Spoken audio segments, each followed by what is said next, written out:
do another. Maybe we should do another. Yeah.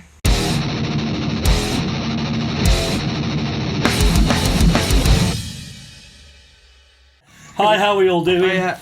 Back again. Today we thought we'd speak to you, kind of vocalise what we did blog about in the past, and is on the website, which is how YouTube and Creeping Death in particular came around. Yeah. It was actually the other way around. Creeping Death came first, YouTube came second, really, didn't it? So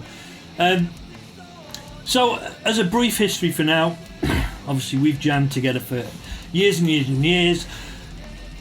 We built the studio and we started jamming. Yeah. And there was kind of me, you, and my old drummer and friend Paul May was with us on the drums.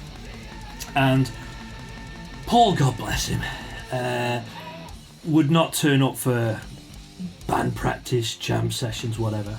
And so we inherently started jamming. Our necessity. Our necessity, because we were here, so let's just jam. And a lot of the time I would play drums, you would play guitar. Yeah. And so there was two things happened at that point in time. One was March of One. Yeah. Which was a load of riffs, kind of you've been writing. My riffs and stuff, yeah. And we put that, so again, that's something else we'll go into at another point, but there was the March 1 project, and then after that we just jam anything, you know what I mean? And I remember this one night, and at the time we used to background record everything. Yeah, everything was there. Whereas now we tend to kind of just record what we're recording. Yeah. Back in the day, the studio was a very new thing for us. And so I was used to background recording. It was on mini disc at the time. Mini disc recordings, yeah. Look it up on Google.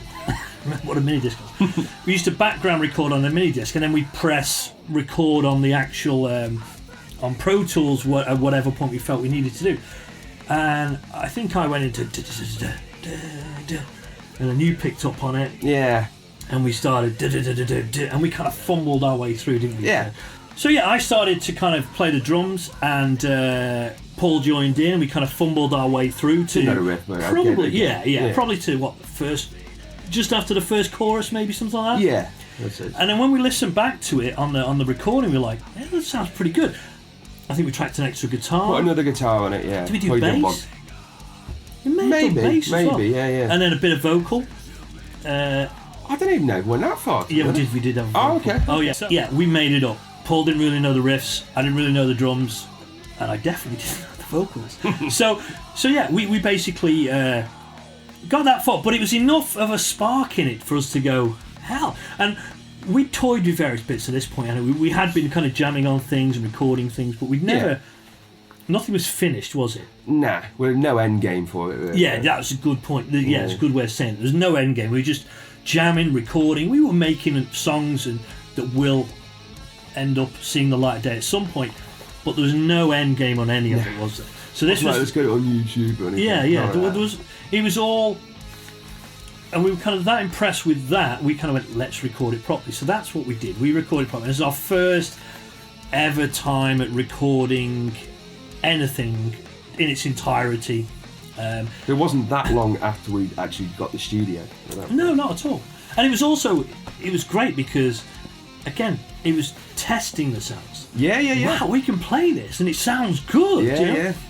I remember when you were tracking the lead break, did we have an issue where we didn't have a 24 fret guitar at the time?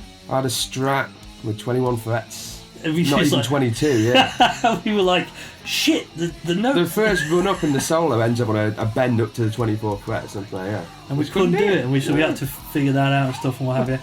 And so we finished the recording essentially. And at this point, it was also to note, we knew nothing about mastering or anything like that. So we recorded it and mixed it essentially, and that's what you hear. We knew nothing about on from that at this point. So... we got that far. This is brilliant, and I think it must have been the same kind of time. We were watching YouTube, and there was an EMG Metallica competition. Lars put up a video. Oh, is that what it was? Lars put up a video on Metallica's YouTube site or whatever, and he was saying basically do a cover, and he pointed out a few of them. He goes like, we're going to send them in. We'll have a look at them and blah blah blah all that. Right. Because I do remember just seeing a couple of them. The EMG challenge or whatever. It's probably still up. Yeah, and there was one guy in particular, I can't remember what his name was now. kind of green screened it and did a few riffs together. And it just sort of was obviously the right time for us to kind of go, why don't we try filming it then?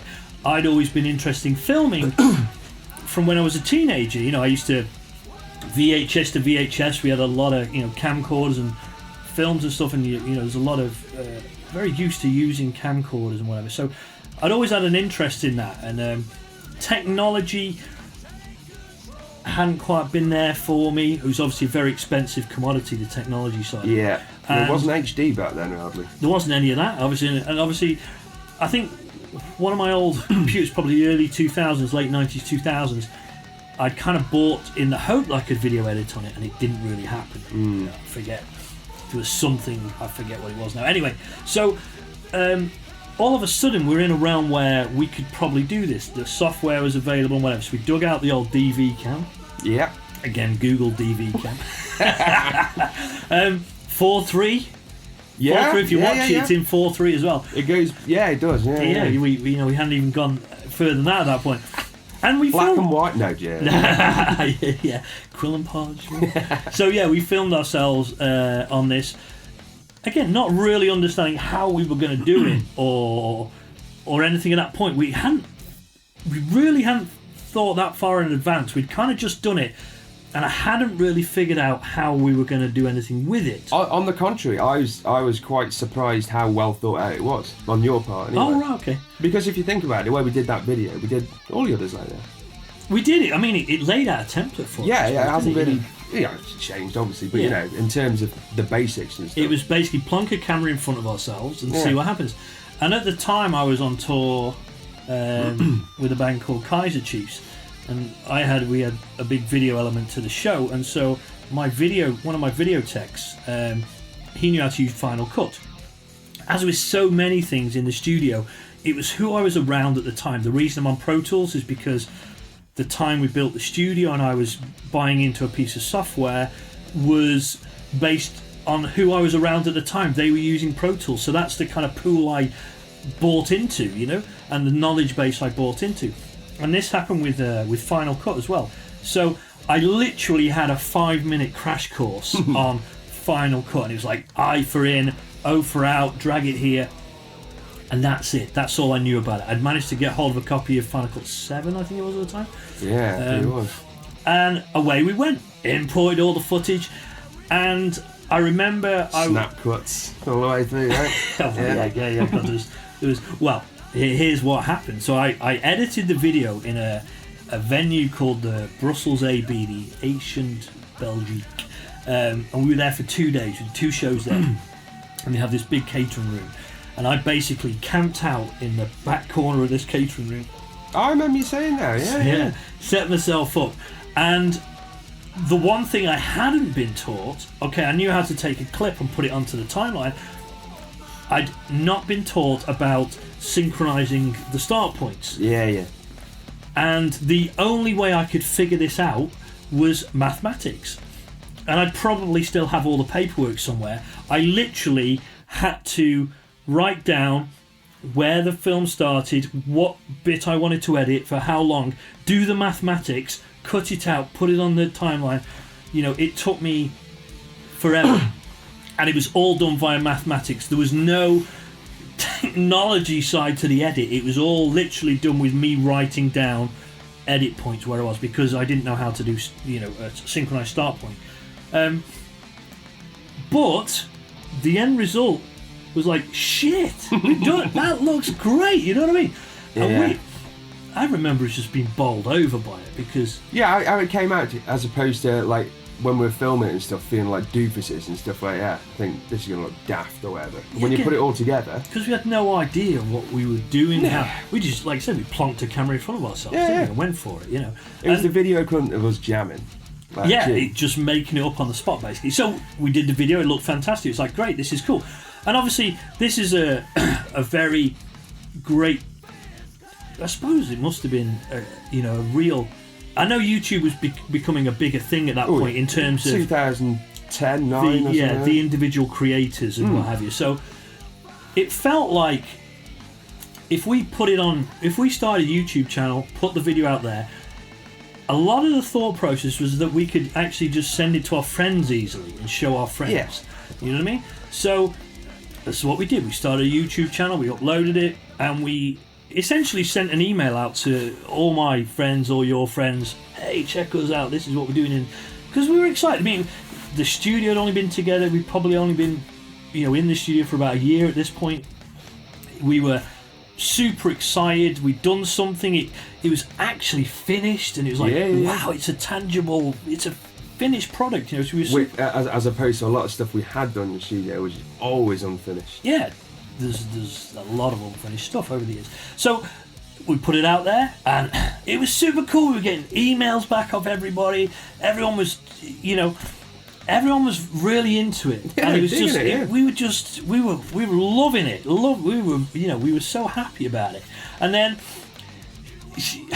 I think we had a conversation saying, can you imagine if like 200 views? That'd be awesome, because you got 200 views, rule the world. I think, because we had no concept of where this could take us. And then 200 views came and went, and it moved up and up and up. And I mean, I don't know the exact figures when we were just going, oh my god. But I think, as soon as you got like to 500 or 1,000 even or something like that, it was like, that's insane. Holy smokes, this is no longer anyone we know. Yeah, I genuinely thought it was just going to be people that we knew or we told about it that was going to see it. You just kind of think to yourself, well, we're just two guys having a go here. We didn't see where it could take us or the big picture of it, you know what I mean? So, and like I say, it was super exciting at the time. It was all new to us. It was super exciting, and it's just beyond our expectations of it. So, obviously, that brought the conversation on. Do another. Maybe we should do another. Yeah. And that's where we're going to leave it for this time. That's the cliffhanger. We need the EastEnders. Neighbours style shit, yeah. Not the big cliffhanger you're expecting. But anyway. So we'll be back and we'll tell you all about the next video. And the continuation, how what happened from there, basically. Yeah, that'll do. That's about it. That's about all I remember. I'd say so, mate. Cool, lads. Thanks for sticking with us again. I hope you enjoyed it, and we'll see you very soon. See you later.